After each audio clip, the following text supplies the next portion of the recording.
Assalamualaikum warahmatullahi wabarakatuh. Kali ini kita akan membahas halaman 96. Saya nggak tahu ya, ini halaman 96 atau bukan. Tapi semoga emang halaman 96 ya, tapi yang C. Oke, di sini ada gambarkan struktur Lewis dari NaCO3 bla bla bla bla. Nah, terus tentukan jenis ikatan yang terdapat pada masing-masing senyawa. Oke, kita mulai dulu dari soal yang A ya. Nomor 1, yaitu ada Ca, Cl, O2. Oke, untuk penggambarannya cukup cari dulu atom pusat. Biasanya sih saya atom pusat itu yang sendirian. Oke, kalau sendirian berarti saya punya Ca. Co itu kan golongannya 2 plus. Golongan 2 jadinya 2 plus. Kalau Cl min 1, kalau O itu golongan 6. Cl golongan 7 ya. Ya. Ca 2. Nah, karena Ca golongannya 2, berarti saya punya Lewisnya 2. Kemudian lanjutnya karena Cl hanya membutuhkan 1 elektron, jadinya mendingan ini terakhir aja. Karena dia pasti kalau udah lepas 1, dia cukup membutuhkan 1. Maksudnya cuma butuh 1 doang. Berarti saya ngikatnya ke sini adalah O. O kan butuhnya 2 elektron. Nah, dia baru ngikat 1 ini, terus ini juga 1 lagi. O. Kemudian, nah baru saya tambahkan Cl. Cl set. Nah, kan biar oktet ya. Oh, ini O-nya saya kelebihan 1, guys. Oke. Nah, maaf. Pakai dot, 1, 2, 3, 4, 5, 6, 7. Nah, dari sini udah kelihatan ya. Ini oktet. Untuk Cl-nya oktet. Ini juga oktet. Terus untuk Ca-nya sih emang dia nggak oktet ya, tapi nggak masalah. Soalnya emang untuk membentuknya agak kesulitan ya. Maksudnya tuh dia biar nggak ini banget. Nah, ini juga oktet. Kalau Ca-nya cuma 4 aja. Cuman kan nggak masalah karena dia emang melepas 2 elektron aja kan. Nggak mungkin dia mau oktet. Soalnya Ca aja cuma butuh lepasnya 2 elektron. Oke, sekarang kita menentukan dia itu jenis ikatannya untuk masing-masing ya. Untuk jenis masing-masingnya berarti gini. Untuk Cl, dia non-logam, sedangkan O non-logam. Berarti ini namanya ikatan kovalen rangkap 1. Nah, O itu kan non-logam, sedangkan Ca itu golongan 2 plus, golongan 2A. Itu adalah logam. Berarti ini disebut dengan ikatan ion. Nah, Ca, untuk Ca dan O juga sama. Ca di sini kan dia logam, sedangkan ini non logam, berarti ini adalah ion juga. Nah, berbeda lagi kalau misalnya ini non logam, Cl-nya juga non logam, berarti ini adalah ikatan kovalen. Oke, selanjutnya soal nomor yang ini ya, NaHCO3. Nah, ini sendiriannya banyak ya. Biasanya saya cari yang lebih cenderung elektronnya banyak.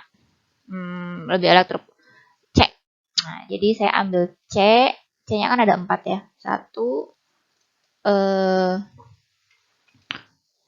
1, salah. Taruh biar gampang. Bentar. 1, 2, terus 3, 4. Saya punya C. 4. Kemudian O-nya masing-masing ya. O-nya masing-masing 1. Membutuhkannya 1. Butuhnya sih 2 sebenarnya ya, tapi karena di sini O-nya banyak, jadi saya pasti akan mengikat dengan satunya lagi biar dia oktet. Ini juga ngikat ke O. 1, 2, 3, 4, 5, 6. Kemudian dari O ini baru karena masih sisa H, nah H-nya baru ngikat. Soalnya saya nggak mungkin naruh H itu di tengah. Kalau naruh hanya di tengah udah habis dong, karena dia nggak mungkin berikatan yang lainnya. Nah, terus O-nya masih kurang 1 lagi, berarti ini O. 1, 2, 3, 4, 5, 6. Nah, dari sini udah kelihatan ya. Jadi, untuk H yang merupakan, kita lihat lagi, untuk non-logam, O juga non-logam. Berarti ini adalah ikatan kovalen rangkap 1. Untuk O non-logam, C juga non-logam ya, berarti ini kovalen juga. Ini juga sama, kovalen. Ini juga non-logam, O non-logam, berarti ini juga ikatan kovalen. Sedangkan ini C-nya berarti rangkap 2.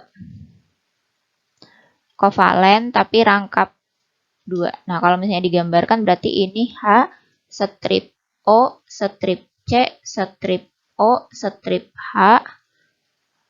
Enggak kelihatan ya, strip H, baru di sini rangkap 2 O. Kalau digambarkan. Oke, sekarang soal nomor 3 yaitu pH 3 ya. pH 3, P golongan 5, H golongan 3. Nah, ingat yang jadi pusat itu biasanya yang sendirian. Berarti P, saya gambar 5, 1, 2, 3, 4, 5. Kalau ini mudah ya, tinggal gambar H. Masing-masing ikatnya 1. 1, 2, 3, H. Nah, jadi pH 3. Untuk ini juga sama, kita lihat P itu merupakan non-logam, H-nya non-logam. Berarti ini kovalen. Yang ini juga sama kovalen, ini juga sama kovalen. Sekarang yang nomor 2-nya ya. Mengapa senyawa ion memiliki titik didih? Oh, belum. Masih ada SF2. Oke, masih ada SF2. Untuk S-nya 6, 1, 2, 3, 4, 5, 6. Karena golongan 6, ini golongan 7. Berarti butuh 1 elektron. Untuk yang F, ini juga sama.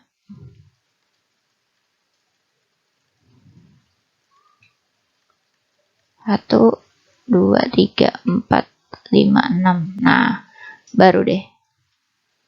Ini oktet ya, berarti udah ya.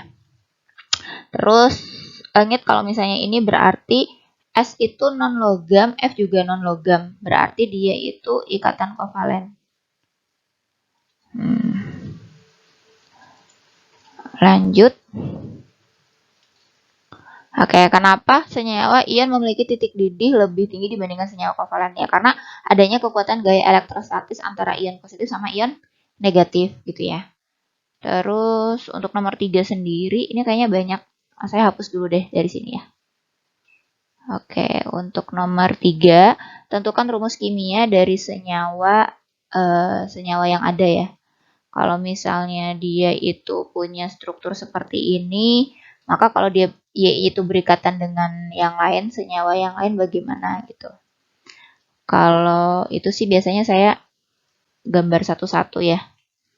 Dijabarin dulu soalnya.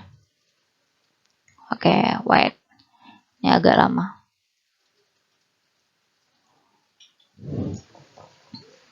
Oke, sekarang nomor 3.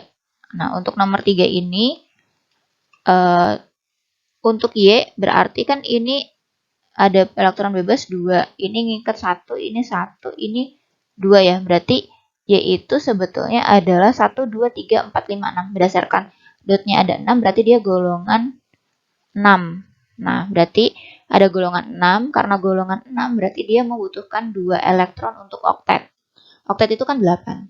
Nah, jika unsur itu memiliki N sama dengan 3, L sama dengan 1, M-nya min 1, terus itunya plus setengah, maka kita ingat berarti 3, L kalau 1 berarti itu P, M-nya min 1. Nah, karena P berarti kan 3. Kemudian berhenti di min 1. Di sini kan min 1. Set 1. Karena positif 1 berarti cuma 1 kali. Berarti 3P1. Nah, kita hitung deh sebelum 3P1 itu ada unsur apa aja. Ada 1S2, 2S2, 2P6, 3S2, baru 3P1. Nah, dari sini kita bisa tahu golongannya. Golongannya itu berarti kan karena berakhir di P, berarti S tambah P. Berarti 2 ditambah 1, jadinya 3. Nah, golongan karena berakhir di P, berarti dia golongan A. Berarti 3A. Jadi saya anggap ini unsur X ya. Unsur X-nya ternyata dia itu 3+. Nah, kemudian jika Y-nya berikatan dengan ini gimana? Nah, Y-nya itu kan min 2, X-nya 3+. Kita tinggal kali silang aja.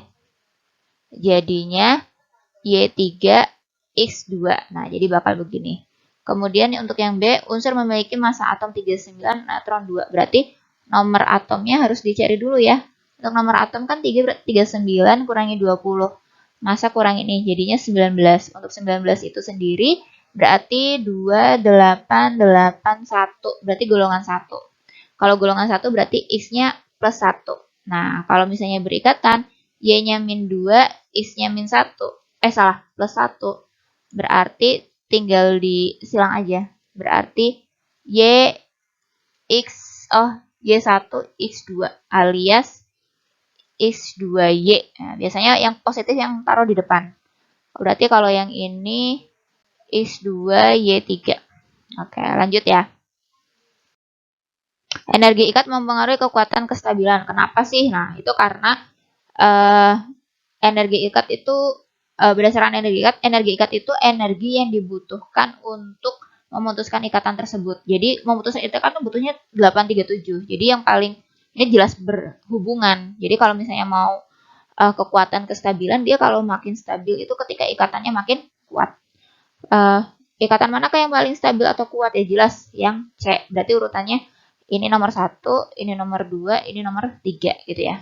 Terus mengapa logam itu berkilau? Ya, berkilau apabila sinar matahari mengenai permukaannya. Hal ini disebabkan sinar tampak akan menyebabkan terjadi eksitasi elektron-elektron bebas pada permukaan logam. Eksitasi elektron yaitu perpindahan elektron dari keadaan dasar dari tingkat energi terendah menuju keadaan yang lebih tinggi. Nah, elektron yang tereksitasi dapat kembali ke keadaan dasar dengan memantulkan energi dalam bentuk radiasi elektromagnetik. Nah, energi yang dipancarkan inilah yang menyebabkan logam tampak berkilau. Oke, begitu ya. Semoga bermanfaat. Assalamualaikum warahmatullahi wabarakatuh.